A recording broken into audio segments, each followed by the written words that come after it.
इससे बड़ा कोई प्रॉब्लम नहीं है। ये सोशल के साथ, इकोनॉमिकल के साथ साथ सोशल प्रॉब्लम भी है।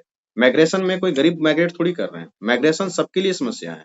माइग्रेशन गरीब के लिए, मध्यम वर्ग के लिए, अमीर के लिए, सबके लिए समस्या है। जो हमारा एक सोशल कॉन्सेप्ट होता है, फैमिली का कॉन्सेप्ट, वो माइग्रेशन के कारण पूरी तरीके से ध्वस्त हो चुका है। आप गांव के गांव जाकर के जब देखोगे तो वहां में 50 से 60% युवा है ही नहीं गांव में।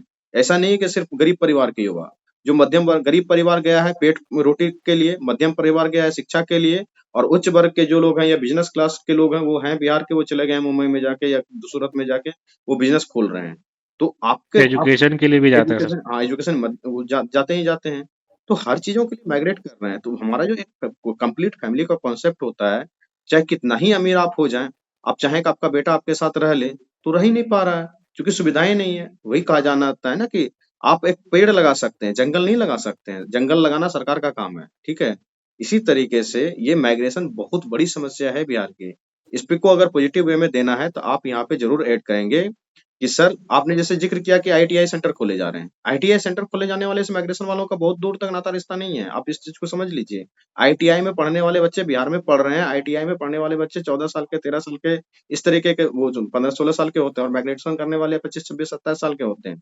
तो माइग्रेशन करने वालों के लिए स्किल डेवलपमेंट प्रोग्राम चलाया जाना चाहिए, और उनका एक बाकायदा डाटा बेस रखना चाहिए गवर्नमेंट को। और जब वो किसी कंपनी से बात करें, जैसे हरियाणा में एक पॉलिसी आया है, ठीक है, बिहार यूथ माइग्रेशन काउंसिल करके कुछ बना ले गवर्नमेंट, उसमें जहां से जहां भी आपको भेजनी है। जैसे हरियाणा ने क्या किया अभी, इजराइल में जब युद्ध स्टार्ट हुआ है, जो वार चल रही है हमारी इजराइल हमास, उसमें वहां पे वर्कर्स को हटा दिया, हमास के लोगों को और फिलिस्तीन के लोगों को निकाल दिया। तो फिर वहां पे क्या हुआ कि उनको वर्कर की जरूरत पड़ी, तो हरियाणा गवर्नमेंट ने बाकायदा रिक्रूटमेंट निकाला।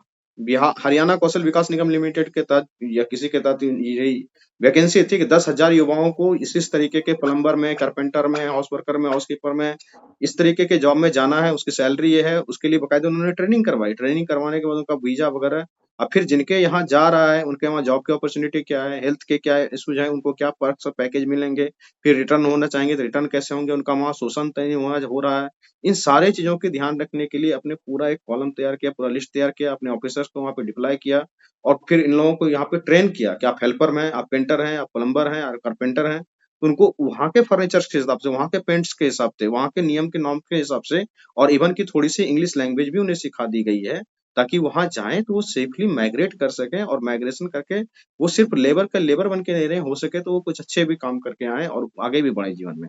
बिहार में यही समस्या है, यहाँ से जाता है राजमिस्त्री, वहां बनता है राजमिस्त्री, यहाँ से जा रहा है लेबर, वहां बन रहा है लेबर, वहाँ यहाँ भी सीमेंट का कट्टा उठा रहा है, वहां भी सीमेंट का बोरा उठा रहा है। तो फिर इसमें कुछ अंतर नहीं आ रहा है। और माइग्रेशन में जो लोग माइग्रेट करके बिहार में चले जा रहे हैं, मैं बिहार में भी हूँ, रहा हूँ, इतने दिनों से हूँ बिहार में, मुझे एक एक नस नस का पता है। यहाँ पे मैं बताता हूँ, जैसे बिहार के लोग हैं, वो क्या करते हैं गाँव में, यहाँ पे उनको मिलती है सैलरी कितनी, वो एक एक मजदूरी दिहाड़ी की बात करूँ तो 300-350 रुपये नॉर्मली अभी मिलते हैं। दिल्ली में उनको कितना मिलता है, 500 या 700। पंजाब वगैरह में जो किसानों में खेतों में काम करने के लिए जाते हैं, 800 रुपये मिलते हैं।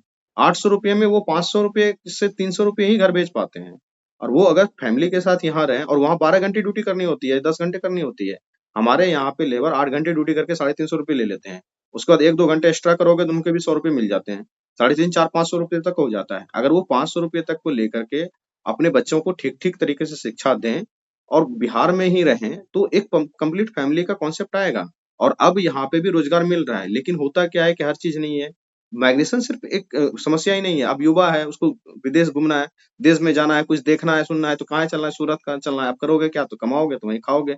अब फिर होता है, एक लड़का चला गया, दूसरा लड़का भी उसके पीछे माइग्रेट होते रहता है, चलो चलो वहाँ, वहाँ जो इंडस्ट्री है, वहाँ जो मॉल है, वहाँ जो मजा है। तो हर चीज आपको ला के देना पड़ेगा। जैसे एक डॉक्टर को फोर्सफुली कहा जाता है गांव में रहिए, जो हमारे ऑफिसर्स उनको कहा जाता है पंचायत में रहिए।